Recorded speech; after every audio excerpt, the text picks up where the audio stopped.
আসসালামু আলাইকুম প্রিয় মানুষেরা। আজকে যতবারই ফোন ধরলাম একটি বিষয় ঘুরে ফিরে সামনে আসে।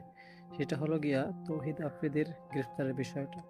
সে বিষয়ে দেখলাম অনেকে অনেক মতামত করতেছেন, পক্ষে বিপক্ষে বিভিন্ন ধরনের মতামত অনেকে করছেন। কিন্তু সে বিষয়ে আমরা আলোচনা করব না। আমরা আলোচনা করব যে ধরিয়ে দিয়েছে তার এই বিষয়টা, যে মোটা ছেলেটা, যে ছেলেটার মাধ্যমে তৌহিদ আফ্রিদিকে ধরা হয়েছে, সেই ছেলেটা তৌহিদ আফ্রিদির খুবই ঘনিষ্ঠ ছিল।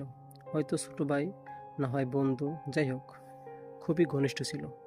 আপনি যত উপন্যাস, যত গল্প অথবা যতই ঘটনা শুনেন না কেন, সেই জায়গায় যদি ধোঁকা নামের কোনো অপশন থাকে বা কোনো স্টেপ থাকে যে ধোঁকা আছে, অবশ্যই সেখানে আপনি দেখবেন নিজের আপন, নিজের ঘনিষ্ঠ মানুষেরাই ধোঁকা দেয়।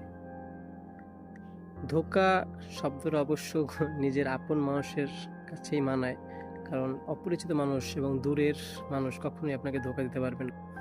মানুষকে আপনি যতই ভালোবাসেন, যতই কাছে নেন, যতই উপকার করেন না কেন, সে তার নিজের স্বার্থে বাঁচলে অবশ্যই আপনাকে ধোঁকা দিবে। এটাই মানুষের রীতি। তবে কি ভালো মানুষ নেই? ভালো মানুষ অবশ্যই আছে, কিন্তু হয়তোবা আমাদের কপালে জোটে না।